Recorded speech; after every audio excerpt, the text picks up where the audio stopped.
Welcome to episode 8 of the Blue Lock Season 3 recap. First, make sure to watch the previous episodes. If you haven't already, you'll find the link to them in this video's description. The players lined up in their positions, while Yukim decided to fight alone, without relying on the support of Isagi or Kaiser. He was determined to change the course of his life in this decisive match, driven by his desire to reach professional status before blindness overtook him. As the broadcast began, crowds gathered around the world to witness the long-awaited showdown, where the greatest stars had assembled for this event. Ness and Kaiser stood at the starting line. The whistle blew, and Kaiser passed the ball toward Ness, who surged forward with great speed. Kaiser advanced ahead of him, with Isagi on his right and Grim on his left. From the very first moment, Isagi began to analyze the shortest path to the goal without depending on anyone, fully aware that no one would help or pass the ball to him. Even Kunigami was thinking only of himself. Kaiser, on the other hand, continued moving forward confidently, convinced that as long as the ball remained under the Germans' control, the goal would inevitably be his. Ness passed the ball to Grim, whose next pass was clearly intended for Kaiser, but its timing and placement were exactly what Isagi was trying to predict. He focused all his senses on Kaiser as if he were his only rival on the field. Then in a sudden and skillful move, Kaiser tricked the defender in front of him and slipped past him with effortless precision. Isagi immediately realized that this was the perfect moment. As expected, Grim passed the ball, and Isagi leaped to intercept it mid-air with remarkable accuracy. But Kaiser grew irritated, feeling that Isagi's self-centered thinking was complicating matters for the whole team. Yet Isagi cared about only one thing, scoring his own goal, regardless of victory or defeat. Suddenly, Ryo appeared out of nowhere, snatched the ball from him, and said, "You're still the same, Isagi, stealing balls from your teammates." Isagi froze in disbelief, unable to comprehend how Ryo had appeared so fast. Ryo replied confidently, "Your move was obvious." Isagi tried to regain possession by pressing him hard, but it felt like he was pushing against an immovable wall. He quickly realized that Ryo had become stronger and more unshakable than ever before. Ryo controlled the ball firmly, not allowing Isagi even a chance to get close. In a swift motion, he turned around, dribbled, and surged forward, only to find Ness blocking his path. Ness said sternly, "I won't clear the way for you like Isagi did." Ryo tried to bypass him, but Ness managed to keep up, using his arm to slow him down. Suddenly, Ryo stopped abruptly, flicked the ball backward between his legs, and deceived his opponent, slipping past him with elegance, a move inspired by Itoshi Seiya's signature style, which he had mastered flawlessly. Isagi tried to block him, but failed. Ryo pressed on, gliding past 3 players with astonishing ease, leaving only the defensive line ahead of him. Nagi attempted to break through and create an opening for him, but Ryo decided this time not to pass the ball to anyone. The moment had come to rely solely on himself. He adjusted his stance and mimicked Rin's famous shot, sending a curved strike toward the top corner. A shot that was perfect by every standard.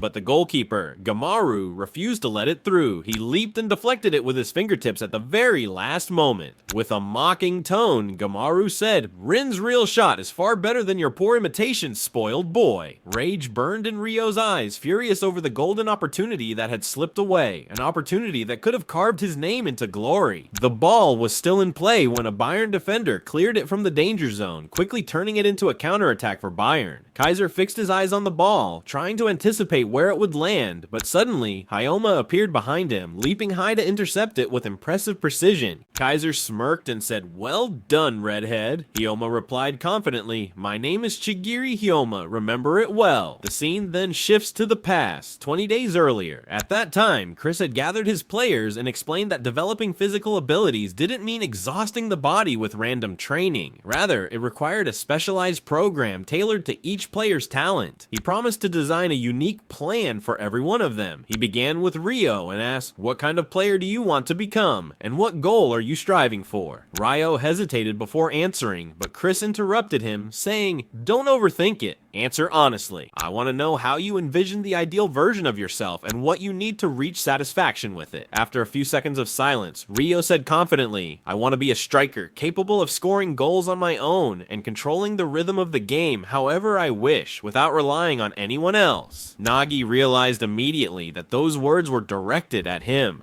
Ryo revealed his true desire, to reach the top without depending on Nagi or anyone else. Chris smiled and said, "A great goal, one worth giving your all for." The other players laughed, thinking it felt like they were in a classroom, so Chris scolded them. Understanding yourself and your convictions is the foundation of any real growth. Talent alone isn't enough. Every player will face difficult moments, and if your convictions aren't clear, you'll lose confidence. Doubt will cloud your mind, and you'll bury your talent with your own hands. Without inner clarity, you'll never overcome the obstacle standing between you and greatness. To become the best in the world, you must have a body capable of turning conviction into reality. Then he asked Ryo again, "What is your ideal style of play?" Ryo smiled and replied, "When I think of perfection, the first thing that comes to mind is the style of the Itoshi brothers, Rin and Sei. I can copy any movement my eyes see, and I want to imitate their style completely." Excited, Chris immediately began identifying the muscle groups Ryo needed to focus on. The rest of the players, fired up by the discussion, asked for their own guidance, and Chris assured them, "Don't worry, I'll hear each of you out." Next up was Hyoma. Chris asked him the same question. "What kind of player do you want to become?" Now we return to the present. Hyoma placed the ball in front of him and sprinted toward the goal with blistering speed. His answer to that question still echoed in his mind. "I want to be a player who never passes the ball to anyone." Ali tried to block him, but Hyoma's speed was inhuman. He slipped past him in an instant, leaving no room to react. Chris had changed Hyoma's position from right wing to left, believing he would perform better there, and he was right. Hyoma felt much more comfortable running down that side, easily dribbling past Corona with fluid precision. But Isagi managed to catch up and blocked his path, saying, "I won't let you do whatever you want, Speed Star." Hyoma smirked and replied, "You came at the right time. You'll be the perfect test subject to measure my progress." Isagi didn't understand what he meant yet, but in the next instant, Hyoma accelerated to his absolute maximum. His speed was unbelievable. He looked like a world-class professional, his performance rating soaring to 90, far above Isagi's. Isagi swore he wouldn't let him through, thinking to himself, "No matter how fast he is, as long as I know his dominant foot, I can predict his moves." Since Hyoma shot with his right foot, Isagi expected him to cut toward his usual angle, but what happened next shocked him. Hyoma kept advancing along the sideline, leading Isagi to believe he would send in a cross. That was when Menser, Bayern's main defender, stepped in, but Hyoma didn't flinch. It was as if he knew exactly what to do. Chris had once advised him, "Find your golden zone on the field, the spot where you feel your chances of scoring are highest." He had given the example of Juventus legend Del Piero, who was famous for having his own special zone, from which he almost always scored. Hyoma had understood that lesson clearly, saying, "It's just like Baru's personal zone." Since that day, he had spent the past 20 days in training, trying to discover his own golden zone. Now, in this very moment, he had finally reached it. From the bench, Chris watched confidently, knowing that if Hyoma reached that spot, he would score. Hyoma paused for a split second, waiting for the perfect moment, and as Menser moved to cover the outer angle, Hyoma darted inward like an arrow. And near the penalty area, Isagi tried to block him, but Hyoma evaded him with a sharp reverse cut that left him completely behind. Only 4 meters separated him from the shooting zone when he faced Kunigami head on, but Hyoma had already entered his golden zone. No one could stop him now. Chris realized the goal was inevitable. Hyoma dribbled past Kunigami and stepped fully into his special zone. Everything was perfect. The angle, the distance, the timing. He unleashed a curved shot with his right foot that soared above everyone before dipping sharply into the top corner. This time, Gamaru couldn't stop it. The net rippled with a legendary goal. Even Chris couldn't hide his excitement, impressed by Hyoma's astounding development. The score was now 1-0 in favor of Manchester City. Hyoma turned toward Isagi and his teammates, his eyes cold and sharp, and said, "Your progress is far too slow, Blue Lock players." That's all for today. Thank you for watching.